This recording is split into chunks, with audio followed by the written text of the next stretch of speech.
Angelo Pascual. At kay Brother Eddie po ako. Yes! Nagtataka kayo kung bakit ako supporter ni Brother Eddie. Ang tatay ko naki-FPJ. Di ba? Nire-respeto ko ang desisyon ng tatay ko. Siyempre, hindi pa kami tao, mga kasama niya na sa hanap buhayan. Pero nire-respeto din naman ng tatay ko ang desisyon ko. Dahil bago kami nag-launch ng Bangon Artista sa Music Museum, kinausap ko ang father ko. Sabi ko, Daddy, mag-i-start na ako ng kampanya kay Brother Eddie ngayon. At alam niyo po kung ano ang good news. Ang sabi po ng tatay ko, sige anak, sabi niya, kung sakaling matalo si FPJ, si Kuya Rani mo, sana ang manalo si Brother Eddie.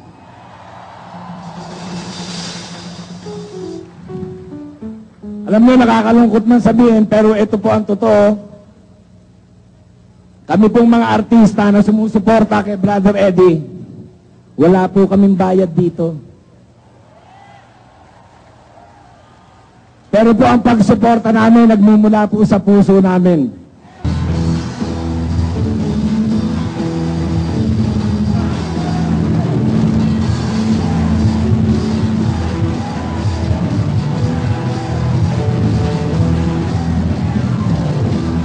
Brother Eddie, I have never been able to speak. I've known you for 15 years.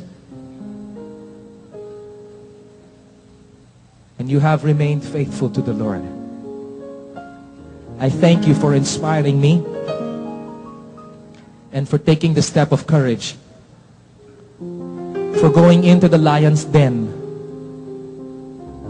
knowing that your God is more powerful than the lions in the lion's den. Brother Eddie, go and fight the good fight. Be blessed, my brother. Thank you for encouraging all the Filipinos from all around the world to fight a good fight as well.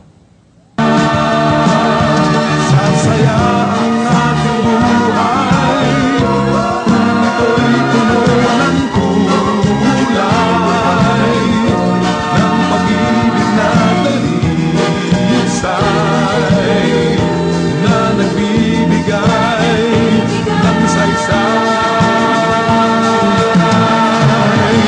Kung nais mo nagdaramay, sa hirap at buhay, dapat matutupang magmahal. Sa kaibigan o kaaway, itong aral ay umialay sa Kanya.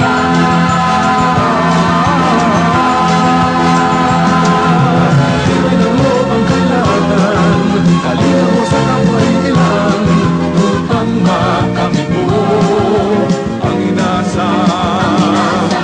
Ang minimigin mo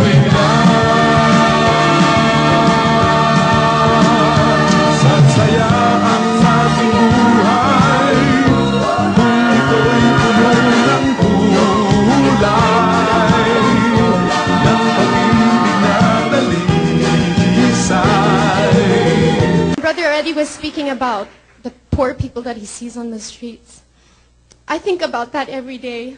My heart just really goes out, and sometimes I feel that there's no more hope. It's really, really important that we don't just talk about how much we want to support our leaders. I don't think we should just, of course it's great to clap and all that, but we need to pray for him every single day.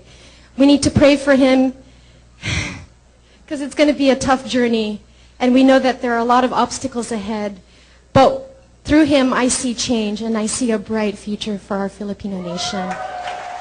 Sabi nga ng iba, nasubukan na rin ng pala, ito hindi ito mga Kristiyanong nagsasalita, nasubukan na natin ang matalino, nasubukan na natin artista, nasubukan na natin housewife. Ngayon naman, hindi tayo pwedeng magkamali kung ang susubukan natin malakas kay Lord.